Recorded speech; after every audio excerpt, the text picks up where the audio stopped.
중독 그리고 회복 9번째 시간입니다. 오늘은 11부 하나님을 왜곡하는 영적 학대의 내용을 알아볼 텐데요.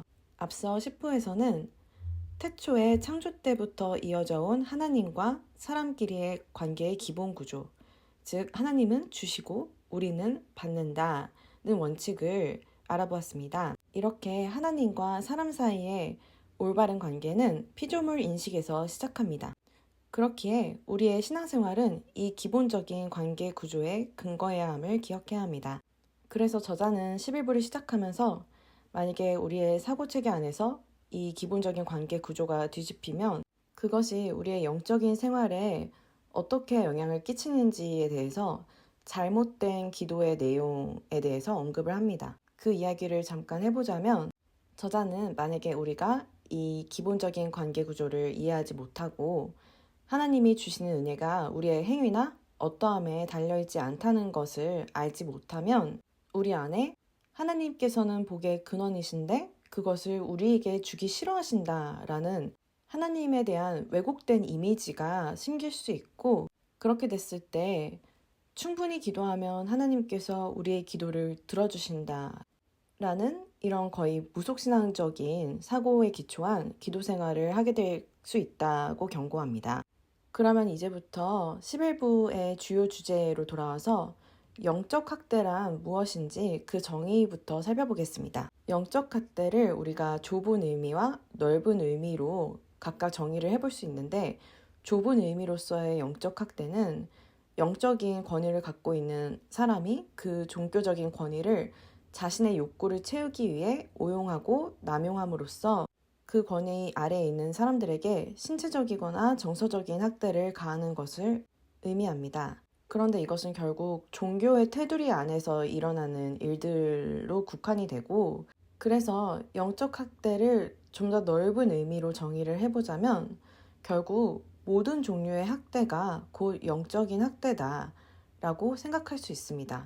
예를 들어서 부모에게 정서적으로 학대받은 어린 아이들은 성장하면서 긍정적인 하나님상을 형성하기 어렵습니다. 이렇게 신체적이고 정서적인 학대가 결국 영적인 생활에 피해를 입히기 때문에 모든 학대가 곧 영적 학대다라고 정의할 수 있는 것입니다. 그러면 이런 영적인 학대가 우리의 영적인 생활에 어떤 피해를 가져오는지 그 결과를 4가지로 나누어서 설명해 보겠습니다.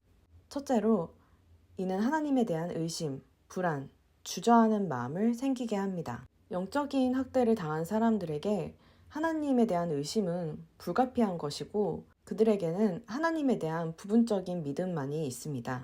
그래서 쉽게 이런 질문을 하게 됩니다. 하나님, 제가 이런 일을 당했을 때 어디 계셨습니까? 저에게 관심이나 있으셨습니까? 그리고 곧 이런 생각으로 이어지게 되겠죠? 나는 하나님을 신뢰했는데 이런 일이 나한테 일어나다니. 나는 이제 확신이 서지 않아.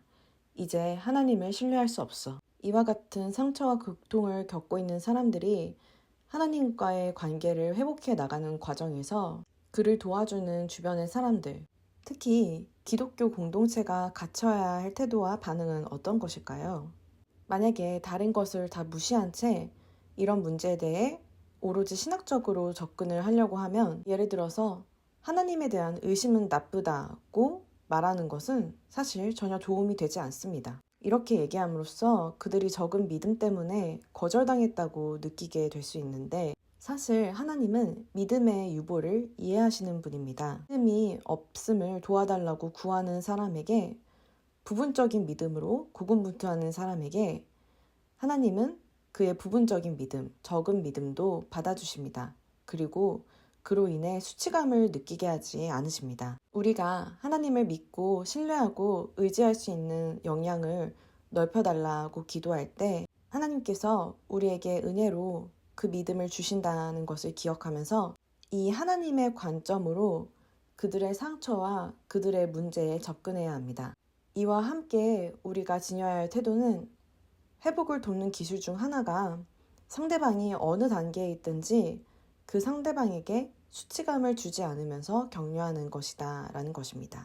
영적 학대의 2번째 결과는 하나님과 거리감이 생기는 것입니다. 영적 학대의 피해자들은 한때 가까이에 계시던 것 같은 하나님이 이제 멀리 계신 것처럼 느껴지게 됩니다.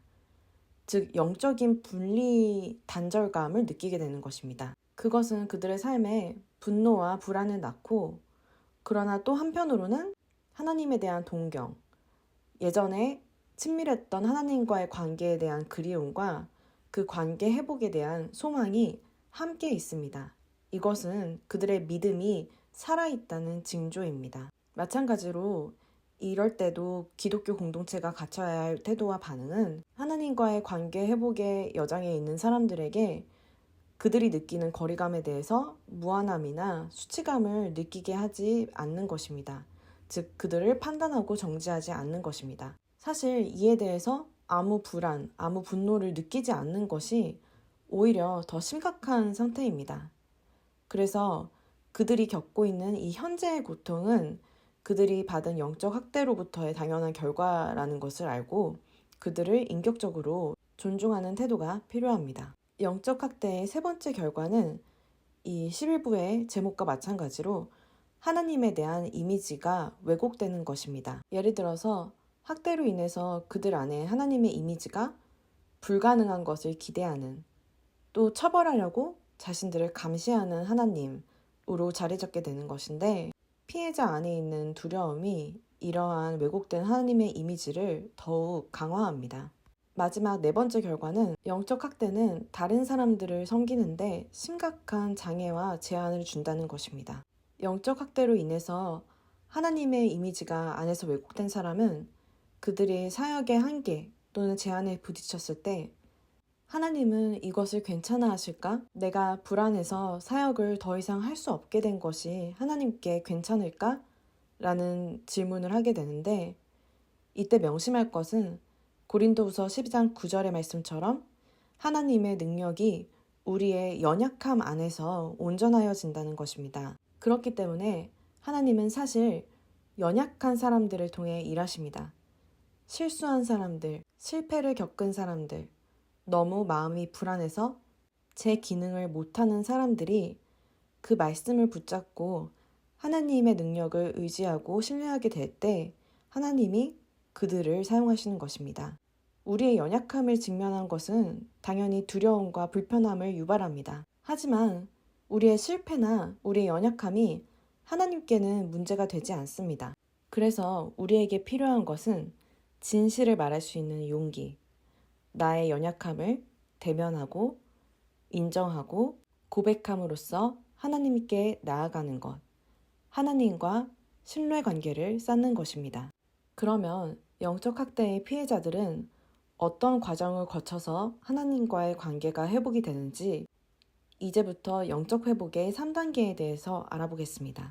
영적 학대는 우리가 알아보았듯이 하나님과의 직접적인 1대1 관계에 문제를 일으킵니다. 그런 사람은 하나님과 저자가 얘기하는 적극적인 학대 관계, 즉 가깝지만 필연적으로 수치심과 상처를 주고받는 관계가 될 수 있습니다. 예를 들자면 어떤 사람이 자신은 하나님을 섬기는데 진지하고 강력하게 헌신하고 있는데 그에게 하나님의 이미지가 불가능한 것을 기대하는 하나님이라고 하면 그가 섬기는 하나님은 학대적인 하나님이 되는 것입니다. 하나님과 이런 관계에 있을 때 그는 그의 신앙생활에서 필연적으로 상처와 수치심을 경험하게 됩니다. 본문으로 돌아와서 영적 회복의 첫 번째 단계는 아니요 단계입니다. 대부분 영적인 신앙생활은 네 라고 대답하는 것으로 생각합니다. 기독교 집회나 기독교 상담에 있어서도 우리는 흔하게 하나님과의 관계를 네 라고 대답함으로 시작하세요 라는 말을 들을 수 있습니다. 그러나 당신이 하나님과 적극적인 학대 관계에 있다면 아니요 라고 대답해야 합니다. 그러면 이것은 무엇에 대해서 아니요 라고 하는 걸까요? 바로 그동안 자신이 섬겼던 거짓된 하나님의 이미지, 즉 학대적인 하나님의 이미지에 대해서 아니오라고 하는 것입니다. 참고로 참된 하나님이 아닌 거짓된 하나님의 이미지를 섬긴다는 것은 우상을 섬기는 것과도 같습니다. 그래서 우상에게 아니오라고 대답하기 전까지는 참된 하나님께 네 라고 대답할 수 없습니다. 이 아니오 단계를 시작하게 되면 지금까지 섬겼던 존재가 사라지는 것이기 때문에 마치 하나님이 부재하신 것처럼 느낄 수 있습니다. 그리고 하나님의 침묵을 경험하게 됩니다. 영적인 학대로부터의 회복은 오랜 시간이 걸리는데 이 하나님의 침묵은 필수적으로 거치게 되는 과정입니다. 이때 중요한 것은 하나님이 침묵하신다는 사실에 주목하는 것이 아니라 이 하나님의 침묵이 자신을 인격적으로 존중하는 침묵인가입니다. 저자는 그의 경우에 이 과정이 매우 고통스러운 과정이었으나 돌아보면 하나님께서 너무 빨리 대답하셨다면 하나님을 그가 신뢰하지 못했을 것이라고 얘기하면서 하나님의 오랜 침묵이 그의 고통에는 오랫동안의 침묵이 필요하다는 하나님의 인격적인 존중이었다는 것을 깨달았다고 얘기합니다. 그래서 아니오 단계는 하나님과 올바른 관계를 회복하는 영적 학대의 피해자들에 대해서 하나님께서 존중하는 관계로 이끄시는 첫 번째 단계입니다. 영적 회복의 두 번째 단계는 글쎄요 단계입니다. 일반적으로 교회에서 글쎄요 라는 그런 의문이 담긴 반응은 환영받지 못합니다. 그러나 영적으로 학대당한 사람들에게는 이것은 건너뛸 수 없는 단계입니다. 더 알아보기에 앞서서 할 것은 이것은 의심을 격려하는 것이 아닙니다. 단지 앞에서 얘기했던 것처럼 우리의 믿음이 충분하지 않더라도 하나님이 믿음을 구하는 자에게 그 길을 보여주시고 열어주실 것임에 대해서 얘기하고 있는 것입니다. 이 글쎄요 단계를 지나는 영적 학대의 피해자들에게 두 가지 방어 체계들이 나타날 수 있습니다. 첫 번째는 경계입니다. 저자는 다른 말로 이것을 방어 레이더망이라고 하는데 이 단계의 초기에 영적 학대의 피해자들은 주변 상황에서 위험 신호를 즉각 포착할 수 있도록 최고 경계 태세를 세우고 있습니다. 위험에 직면하지 않았는데도 이러한 태세를 취하는 것입니다. 그러나 회복 단계가 진행이 될수록 이 레이더망의 강도는 점점 낮아지게 됩니다. 또 발견될 수 있는 방어 체계는 해리 또는 분리 현상입니다. 즉, 회복 단계에 있는 사람들이 자신을 숨기려고 하고 자신의 상태를 일부분만 노출하려는 것입니다. 그렇게 하는 이유는 그들이 주변에서 위험을 감지하기 때문입니다.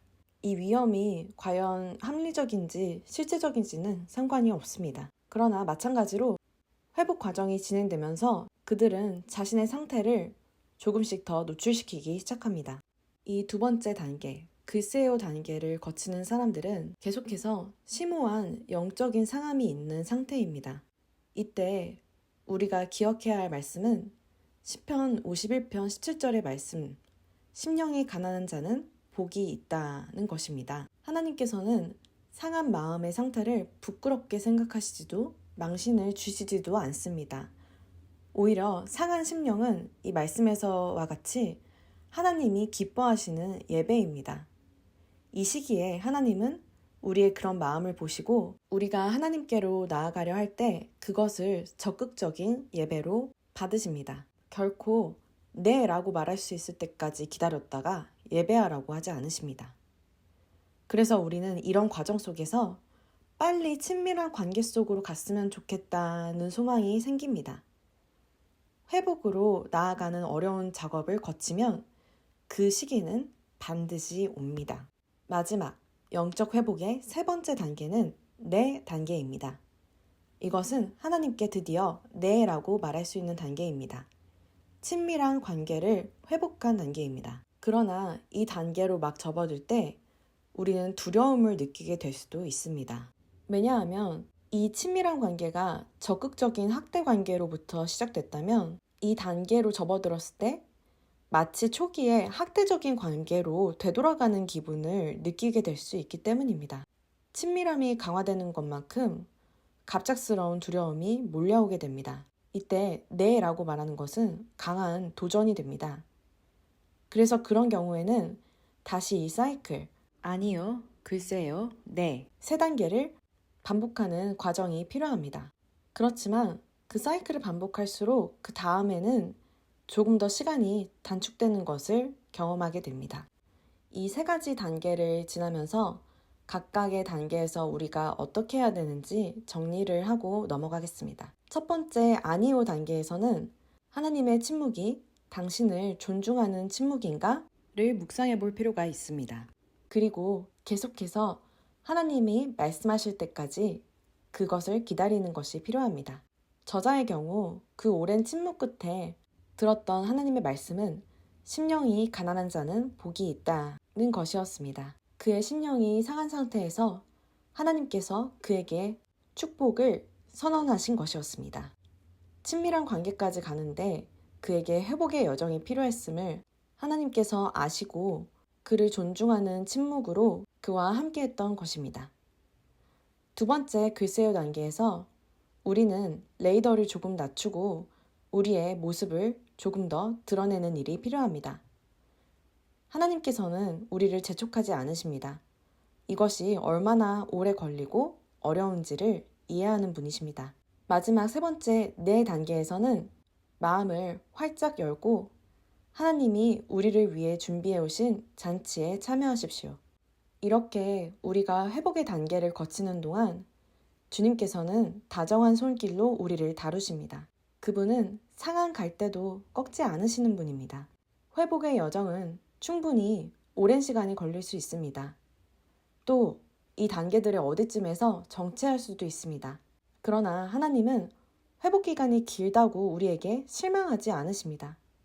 상처가 심하고 혼란스러운 사람들을 위해서 하나님은 선하신 계획을 갖고 계십니다. 그래서 우리는 그런 하나님을 믿고 신뢰하고 의지하면서 앞으로 계속해서 전진해 나갈 수 있습니다. 이상으로 11부를 마치겠습니다.